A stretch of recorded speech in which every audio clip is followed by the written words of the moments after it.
If you're a college student like me, or honestly just a high school student, or anyone who's kind of looking for a side hustle but not sure which one to pick, then hopefully this video is for you. Today I'm going to be going over 7 different categories of side hustles that I've gathered from all around the internet. Right before we get started, I want to say a special thank you to our first ever sponsor of this channel. You guys know that I don't do sponsorships, and this is the first one that I really connected with and I really liked. So I'm going to introduce to you Trends. Essentially what this does is, if you ever felt like you want to do a company, you want to know more about a space, but you don't really want to go into stuff that everyone has already been kind of talking about, like dropshipping. If you want to find a more niche subject that potentially you could do a startup in or work in that space, or just kind of fun side hustle ideas like I'm going to be talking about today, then check it out. There is a free plan. It's a little bit pricey if you're just like a regular hobbyist, but honestly, it's the same price as subscribing to listening to the news, and what you get out of it is pretty insane. So you have like an entire report that they'll generate for you on any topic and unlimited reports, and you can kind of just like request it, and the analysts will scour the internet and their databases and then give that to you. Another additional thing that's really cool about Trends is that you therefore get access to this like community of like entrepreneurs, like-minded people who like share their resources and how they build their businesses. Plus, you get like thousands of dollars of free software. I'll put some on the screen. I know that these are for like actual startups and businesses that you want to run, so I think that's super valuable. So if you're interested, check out the link in my description and then use this promo code if you ever want to purchase something. I don't know. There are a couple of different categories that I'm going to be using here. One of the first questions is, how much money does it cost to actually get started? Because that's a big deal. 2, is it sustainable? Like, how long can I feasibly do this? How much time is it going to take for me to invest in this until I can make like some sort of like good return? And then the last thing is this something that I am good at, or is it something that I have to learn? So this is different from time invested, because time invested is more like every day or like every week, how many hours I need to put into this. And then this last one, this like barrier threshold situation, is how much time I'm going to need to be able to be good at this. Okay, the last thing I kind of want to keep in mind for everybody is this is for college students. So obviously if you work part-time or if you work full-time job, this video may not be that suitable for you, or my opinions may not be like that relevant. But speaking from like a college student perspective, I would love to find more side hustles, okay? So this video is partially to satisfy my own curiosity. So honestly, let's just get started. First category is self-employed media related stuff. So in this category, you have like YouTube, TikTok, Instagram, Twitch, starting a blog, medium writing. So we're gonna go over each of these. YouTube is a terrible way to get started with making money. You should never aim to do that. Obviously, everyone has already heard about the 1,000 subscribers like minimum count, the 4,000 watch hours, but the only really way you can make money off of ad revenue is if you are in a lucrative CPM, okay? So this is basically how much YouTube pays you for 1,000 views, and my CPM is not that high because I'm like a lifestyle YouTuber, right? I sometimes cover educational topics, but they don't sell products, okay? So what's the most lucrative one? I don't know if you can guess, but it's actually children's toy reviews, and then closely followed through by like personal finance stuff, because money. And then the next one I think is like beauty, fashion, product related, or travel related, or just like electronics, stuff like that. So if you're looking to go into YouTube to make money, don't recommend it because it really takes a while. Unless it's something that you're already good at, right? So if you're already good at photo editing, you already have an interesting perspective, or you're pretty, because face it, if you're beautiful, people will honestly just listen to you talk sometimes. Not saying that doesn't require any effort, I'm just saying that like it is a head start, like pretty privilege is a thing. I would not recommend YouTube as a side hustle. However, if you're just interested in video creation, I think YouTube's the way to go. TikTok, similar, but TikTok is even worse because you don't even get money for ad revenue. There is a TikTok creator fund, but I'll link a bunch of stuff as to like why that's a bit questionable for small creators. And then the next thing is the TikTok black box algorithm. The algorithm is even worse than YouTube's. Like the TikTok overlords here, just, I don't know. And the only really way you can make money from TikTok beyond the creator fund is from sponsorship. So you do need to get to like a certain size and be an authority in a specific niche. Just don't do it if you're just doing it for money, do it for fun. And same thing with Instagram, very sponsorship based, and Twitch has a mix of like ad rolls, subscribers, and sponsorships, but the time commitment on that is so massive that I don't know for a college student if it's feasible. I don't know, maybe you can like stream yourself doing homework or something, I don't know. Next one is starting a blog, and this is actually one of the ones that Trends recommended to me. At first I was like, it's kind of basic, everyone knows starting a blog. And then I realized if you compare the number of ads that we see in just like regular like posts when you search on the internet, how to do something, or what's the answer to something, or like how to stop doing something, the number of ads you now see in a single blog post far outnumber any other platform's number of ads. And that's including like YouTube videos and all the stuff I just talked about. Starting a blog, if you're interested in writing, again, that's the threshold, right? You gotta be good at writing, you have an opinion, opinion, or you like to research or something like that. And then you have your own website and then you can monetize it. So the kind of like the other way, the other flip to that is medium writing. So I've actually considered doing this myself. Anyone can get started. It's completely free, so time invested is high, but the base cost is like 0. Anyone can do this. And how you make money off of Medium is if your like page article gets a lot of like clicks or views, then Medium will pay you a certain amount if those subscribers are subscribed to Medium. So for you, there's no base cost except just like typing it up. And I don't think the language barrier is that high. You don't need to have really sophisticated like language skills. It's more like you have to write intelligently and have a good subject to talk about. So among these, I would say YouTube social media, I'm going to give it like a C because that's not great to make money. Blog and Medium writing, I'm going to give it a solid like B. Next is hire based, still online stuff. So this is stuff that you're not self-employed. People have to hire you, but mainly still take place online. So the first one in this is freelancing stuff. So there's Fiverr, there's Upwork, there's Dribbble, all sorts of things. The first thing I want to talk about is the barrier/threshold, aka you pretty much have to be good at a skill, or you have to be good at creating something or design, or photography or something along those lines, because people need to hire you based on skills. However, I do think the base cost of getting started is really low in this case because you don't really need any money to start a Fiverr shop. Sure, if you want to make your like storefront look really nice, you have to design your own logo, that could be time invested, but it's not necessary, But what you do need, however, is like a lot of consistent work. And this is another category, not really, but something that I like to keep in mind is this active income or is this like multipliable, right? So it's like, am I working an hour and then getting paid for an hour, or am I working for 5 hours and then getting paid potentially a lot more or potentially a lot less? And I think for a college student, that's like super important because we don't always have time.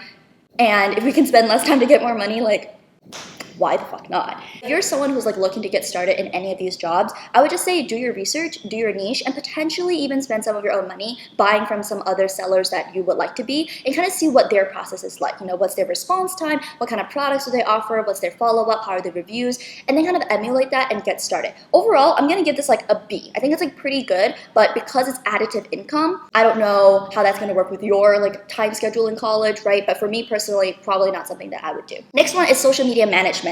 I first heard about this from Jasmine's video at 𝐧𝐞𝐭, and I thought this was super interesting because I feel like just Gen Z in general has a lot more like vested interest in being good at social media. So I feel like social media management is something that a lot of people could do. And I know it's a really valid option for a lot of internships. A lot of my friends at uchicago, not a lot, a couple of my friends at uchicago are social media managers for like small businesses or small brands and things like that. So I think overall it's pretty good, but because it is higher based, you do need to have some sort of experience or some sort of portfolio to show people, or work for free for somebody until you build up that experience. So again, time invested, high. Base cost, low. And then barriers/thresholds, I don't really think so. I think you can do this in any country. You don't necessarily have to be in the US, but potential to make money, probably kind of less until you build up that portfolio, right? So overall, I'm gonna give this like maybe a B+. And then the next one is video game coaching, which I didn't even know this was a thing until Trends told me, honestly. The way it works is apparently there are a lot of like wannabe streamers or just people who want to be better at video games, either just like for personal fun, whatever. And I think the interesting about this is that it really highlights that like if you like something, you can really find different ways to monetize it. I'll link a couple different resources and just like articles that talk about this because I'm nowhere near this industry. Next category is e-commerce. And so categories 3 and 4 are both e-commerce, but the first one is when you're selling stuff that's not yours, and then the next one is when you're selling stuff that is yours. So we're gonna talk about the not yours part first. So there are two main ones I've seen here circling the internet, and honestly, it's so tempting. Like I kind of wanna try it myself, but I don't know. Maybe I should make a vlog and like document my journey. I don't know. Let me know if that's something you guys would be interested in. The first one is affiliate marketing. Apparently how this works is this lady talked about her experience on Pinterest. So the way it works is that you upload daily or anytime, just like frequently and on a consistent schedule, either TikToks or content that you've created about really like pretty aesthetic products. And then what you do is you sign up to be an affiliate with a bunch of different companies. So of course there's like Amazon affiliates, but apparently there's a lot of other ones for different brands. And if you do that, you link your affiliate link in these like TikToks or whatever that you've reposted.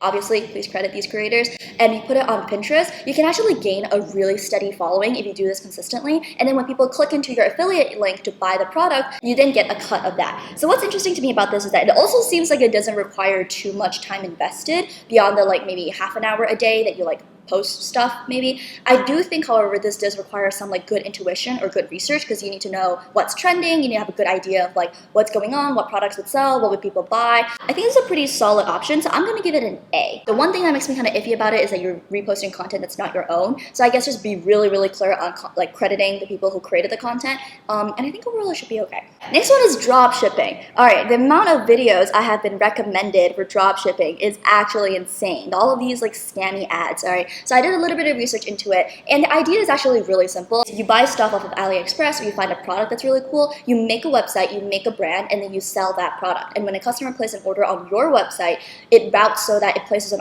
order on the original like product owner, business owner's website, and then it gets shipped there. And because the price difference for goods in like China or Southeast Asian countries versus the US and like other Western countries is so great, you can actually make a decent amount of money off of this. However, I do feel like there is a lot more time invested into this. For example, you need to know how to like design a website. There is a base cost to keeping a website up. You probably got to pay for like Facebook ads, Instagram ads, and then there's also like the added like pressure for me ethically as to you're selling stuff that's other people's and pretending that it's your own, and then making any amount you want because you can just upcharge however much, right? And I feel like it's different from affiliate marketing, because at least for affiliate marketing, people are buying them from the original sites, like consent because you're affiliate with that site, right? But this one is kind of, I don't know guys, it kind of feels like stealing to me, I don't know. And then the next one is when you're doing e-commerce stuff, but you're selling your own shit. This one is a bunch of different categories. The most notable ones I've seen that are also the most creative are honestly notebooks. Apparently it's a thing to sell empty notebooks or like designed notebooks or like children's coloring books on Amazon, and I've seen a bunch of videos about how people can make a lot of money with this. The barrier would be knowing how to use like InDesign or knowing how to use some sort of like Canva designing software. It's a lot of like design that has kind of like prerequisite. It is marketed as something that even if you don't have a lot of design experience, you could still do. I will have to try this out myself, but according to the results, I would say I'll give this like a solid B+, because this seems like a really good way. But again, because it is driven by sales,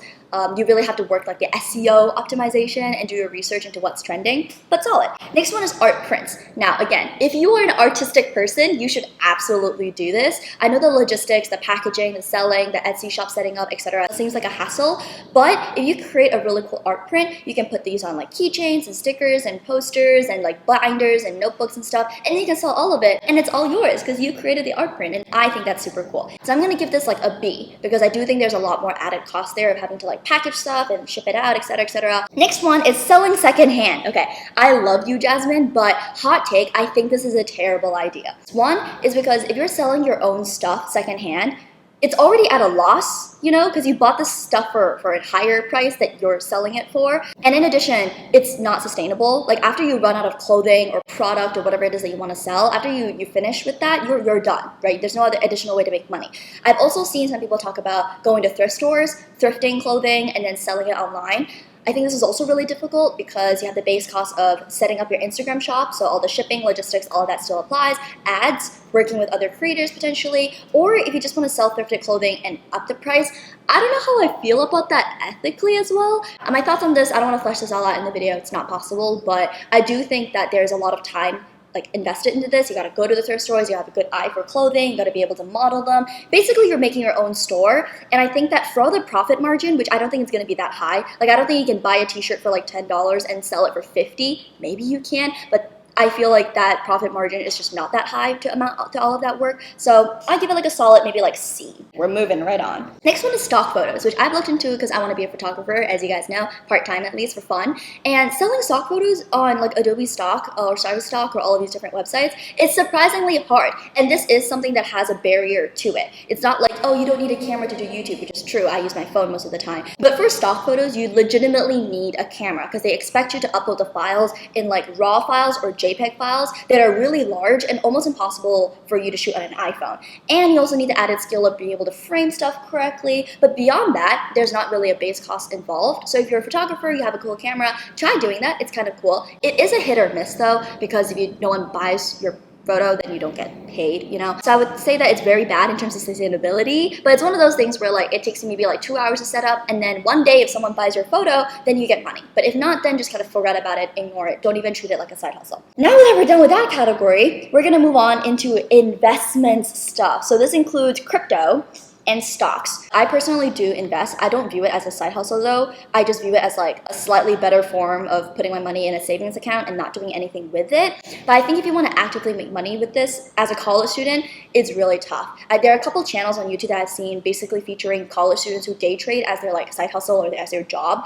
And it's a lifestyle that's one, really difficult, and two, the amount of knowledge you need in order to do that is so in depth. And even then, you could potentially lose a lot of money, right? It's not just time like some of these other side hustles. You could actually like lose away your savings. However, there's also massive upside, and the amount of like skills you gain I think are super valuable as an adult. So I would give this like a solid like B. The thing about crypto is it's very difficult to go from like $100 to $1,000, and this is the same for investing. It's not that difficult to go from $20,000 to $30,000 because you have a big base, and therefore you can invest and go through a lot of and diversify your portfolio. But if you only have like $100 or like a lesser sum of money that you're willing to just like spend and gamble away on, basically, crypto investments is not for you. You need to build up, use some of these other side hustles, and build up a bigger base before you can do that. This is speaking from someone with like personal experience. I tried doing crypto with just like $500. Honestly, it didn't really get me anywhere. I made a little bit, but minus the transaction fees on the different platforms, it just wasn't worth my time. But then when I started doing it with like, $3,000, $4,000,